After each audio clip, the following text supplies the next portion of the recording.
Olá, bem-vindos a mais um programa Arte da Guerra com o embaixador Francisco Seixas da Costa, para nesta primeira parte regressarmos à geografia da Ucrânia, onde dizem alguns analistas, Sr. Embaixador, que afinal de contas a viagem de António Guterres a Moscou e a Kiev terá dado algum resultado prático, nomeadamente na abertura de alguns corredores humanitários para a retirada de civis e de feridos, eventualmente, o que de alguma maneira vai contra o ataque que Moscovo perpetrou numa altura coincidente com a permanência de António Guterres na capital da Ucrânia, Kiev.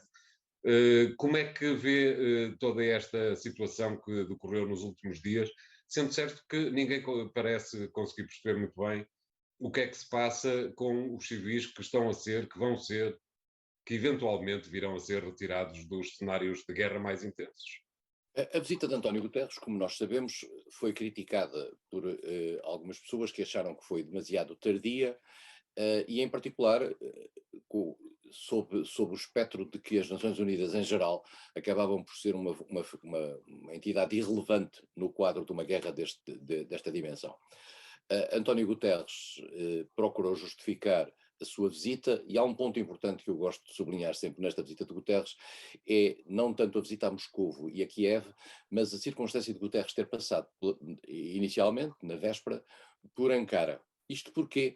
Porque muito provavelmente o secretário-geral da ONU, entidade em relação à qual quer a Rússia, quer a Ucrânia, da qual nunca se aproximaram para efeitos de qualquer tipo de modelo de mediação, e aliás não está na tradição das Nações Unidas serem elas a mediar conflitos de natureza internacional, convém dizer isto, e lembrar às pessoas, enfim, menos atentas, mas Guterres sabia que quer a Turquia, e também se dizia que Israel, e também se falava da China, estaria envolvida num qualquer processo de mediação. E Guterres terá querido falar com Erdogan antes disso. Todo o discurso de Guterres, quer na conversa com Putin, quer depois na conversa com Zelensky, é no sentido de utilizar as Nações Unidas, as suas agências, e em particular a sua relação com a Cruz Vermelha Internacional, para tentar aliviar o sofrimento das populações civis envolvidas no conflito. E em particular, Guterres falou de um caso muito especial e que estava a ser objeto de uma grande atenção internacional, que era o caso das pessoas que estão no complexo metalúrgico da Azovstal em Mariupol. Essas pessoas são um misto de entidades, isto é, são populações civis, são populações de paramilitares, cujo estatuto militar-civil é um pouco equívoco, e são militares ucranianos. Alguns deles uma espécie de brigada internacional de pessoas que se voluntariaram para ir defender, colocar soldados ucranianos na guerra contra a Rússia. E, portanto, ao que parece, uma das dificuldades mais evidentes nas últimas horas em relação a isto parece ser a espécie de triagem sobre quem é que são as populações civis, excluídas naturalmente as mulheres e as crianças que estejam envolvidas nisso, mas em relação aos combatentes propriamente dito, a Rússia não reserva-se o direito de querer separar esses combatentes e mantê-los prisioneiros políticos até para eventuais trocas nesse aspecto. Claro. Notou-se que as Nações Unidas têm uma capacidade muito rápida para montar uma operação em poucos dias. Guterres tinha dito que tinha 1.400 homens na Ucrânia. As Nações Unidas têm meios poderosos nessa matéria, em matéria humanitária. Em matéria política, digamos, de resolução de conflito político, nós sabemos que as coisas estão paradas. Já reparámos que aquilo que foram chamadas pistas, como se dizia antigamente nos conflitos do Médio Oriente, a pista da Bielorrússia ficou fechada, a pista da Turquia ficou fechada, ligações com Israel ou com a China também não têm avançado. E, portanto, neste momento não há negociações. A questão é esta. E a sensação que existe é que ambos os lados estão a pensar que o tempo está a correr em seu favor, com uma única conclusão que sempre se tira em questões de guerra, sempre sem exceção, é que um dos lados está errado. Há um dos lados que Exato. vai estar errado, mas isso só se pode ver a prazo. Portanto, o que é que acontece? Os ucranianos, depois de terem assistido àquilo que foi a retirada das tropas russas, quer de Kiev, da zona de Kiev, quer da zona de Kharkiv, estamos a falar do norte do país, fronteira primeiro com a Bielorrússia, quase, e fronteira com a própria Rússia, os ucranianos estão a ver que as tropas russas estão-se a concentrar na zona do Donbass, que é a zona leste da Ucrânia, onde estão as duas repúblicas separatistas de Donetsk e Lugansk, e onde estavam concentradas também. Era a espécie da linha da frente da guerra que dura desde 2014 até agora. Ao que parece, os russos disseram-no abertamente, queriam cercar as tropas ucranianas que ali estavam e ao mesmo tempo começaram a fazer movimentações pelo sul, em princípio cortando o acesso da Ucrânia ao Mar de Azov, coisa que fizeram com alguma facilidade, e depois de Mariupol garantindo, através da tomada de Mariupol, tomada violenta, destruição da cidade, criação desta bolsa, que é o caso do Azovstal. Siderúrgico.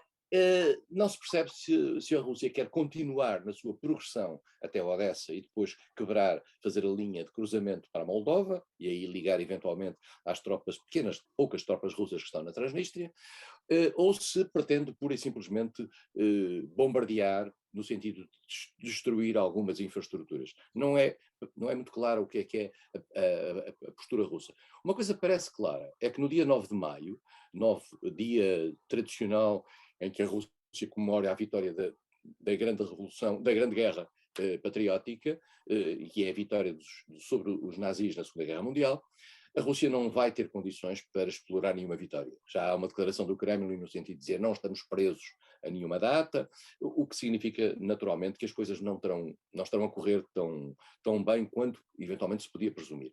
A sensação que dá, mas nós não somos observadores exteriores, a sensação que dá é que as coisas não correram para a Rússia nesta guerra, nestes 70 e tal dias de guerra, como a Rússia previa. Nem a Ucrânia caiu, a Ucrânia estava muito melhor preparada do que parecia.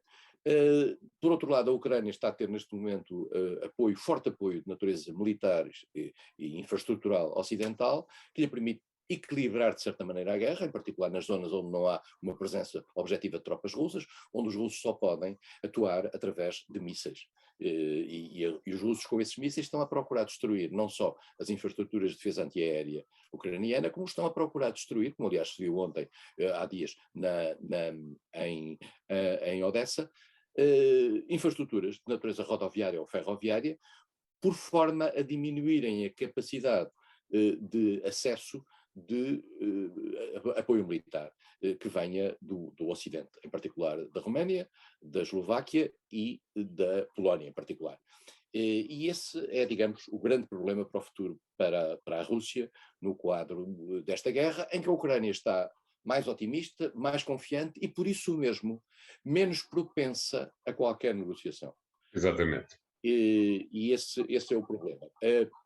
É o problema, essa não negociação, porque a não negociação significa o prolongamento da guerra. A Ucrânia acha que tem vantagens em prolongar a guerra, a Rússia acha que ainda não tem uma zona estabilizada no sentido de poder parar as coisas neste momento, e por trás de tudo isto há uma nuvem um pouco negra, que é as conversas que às vezes surgem sobre o uso de armas nucleares.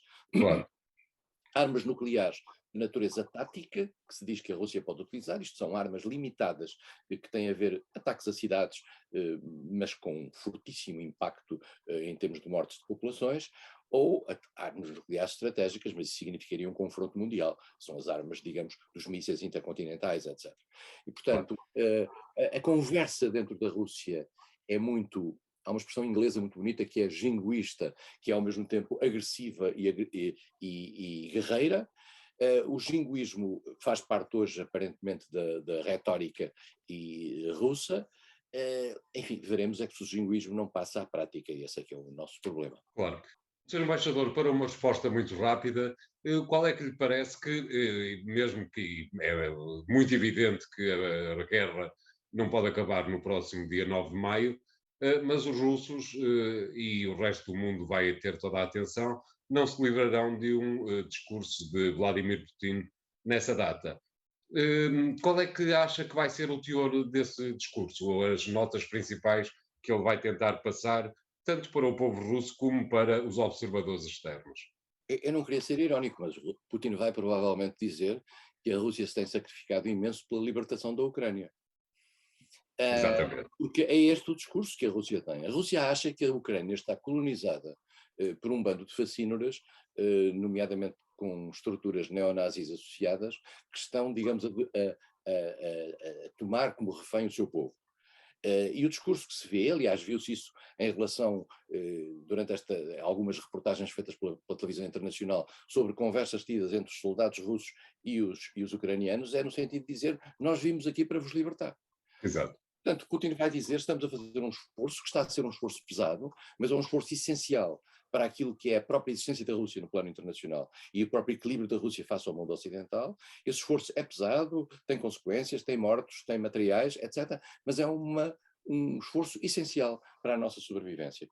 E apesar de tudo, esta linguagem parece ter um certo acolhimento nacionalista junto da população russa, nomeadamente até nos meios religiosos, uma população Exato. russa que naturalmente está ela própria muito limitada no tipo de informação que lhe é dada, vamos ser claros. Claro. Mas, Claro. dito isto, há um sentimento nacionalista de cerco que o Putin está a tentar explorar, e que vai continuar a explorar nos próximos tempos, e que a linguagem ocidental, nomeadamente aquela linguagem que foi dita outro dia pelos americanos, de forma, a meu ver, imprudente, no sentido de dizer: o nosso objetivo a prazo é enfraquecer a Rússia, cola perfeitamente com aquilo que o Putin andava a dizer Claro. há anos. Isto é, no sentido de dizer: o que o Ocidente quer é manter-nos, peço desculpa da expressão, de bola baixa, o que o Ocidente Exato. quer é manter-nos em baixo e não deixar que a nossa grandeza venha ao de cima. É isso. Muito bem, vamos fazer aqui o primeiro intervalo. Voltamos já de seguida com o segundo tema de hoje. E até lá.